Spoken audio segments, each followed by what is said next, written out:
واوره بیا یې واوره یا ګورنري وغواړه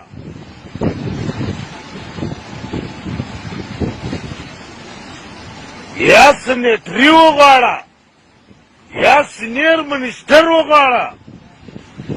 یا جنگ وغواړه مو جنگ ته تیاری پښتانه طلاق مدی به تیاری پښتانه جنگ ته ته نه تیار ځان تیار کا دا نه خیرات نه دي سوی ته خلک به وژنې رحیم کلیوال د مړ کړي بل د بلوچانو مړ کړي هغه د پنجابیانو مړ کړي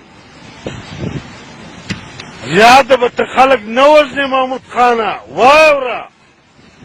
که د بل ورځ خلک مړه کړو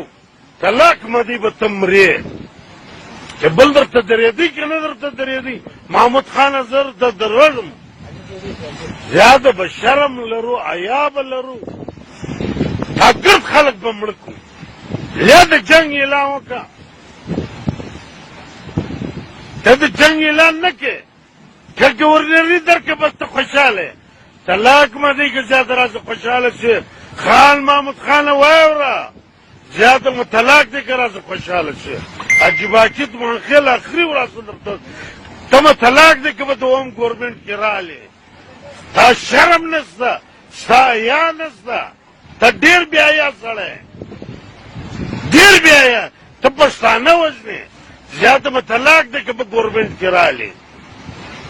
تا شرم وای نن به عثمان کاکړ نه وای مړ ډېره خوا به بدرو ډېره خوا به بدرو شرم لږ وکړه حیا لږ وکړه یا د جنګ اعلان وکړه د افغان اعلان وکړه لر افغان اعلان وکړه ته موږ به وژنې سلم به وژنې دا تا مړ کړم زاغو نه یې وژلی ته اعلان وکړه د جنګ وایې که ته ګورنري غواړې طلاق مدی که د وخوړه زیاته ته شرم نه لرې بېحیا یې حرامي یې یا به د جنګ اعلان کړې یا به ګورنري غواړې ته دوم وار په ګورمنټ کې راسه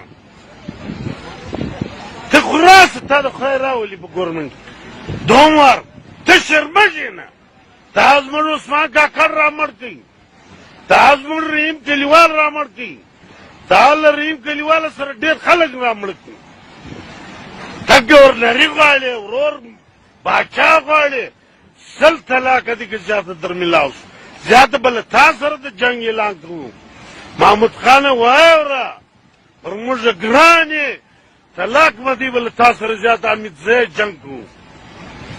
یا به دا وراسې لکې د پښتونوالي یا به د جنګ اعلان کوې شرم وکړه حیا وکړه محمود خانه د جنګ اعلان سیاست و پښتونخوا ته ګوري ګرده دنیا سیاست و پښتونخوا ته ګوري ته دنیا مشر مني او ته لګیا خپله چې پارټۍ ما جوړه کړې ده پارټۍ د خاشي دېرش کاله جیل او شهادت جوړه کړې ده پارټۍ د بابک نه ده جوړه کړې پارټۍ عثمان نه ده جوړه کړې پارټۍ د شهیدانو وینې جوړه کړې ده دا بابا چې هر څه بدماشي کړي د شاه عثمان ولاړ دی که په خبره شوی موږ د روان کنګرې باندې به فیصله کوو انشاءالله تعالی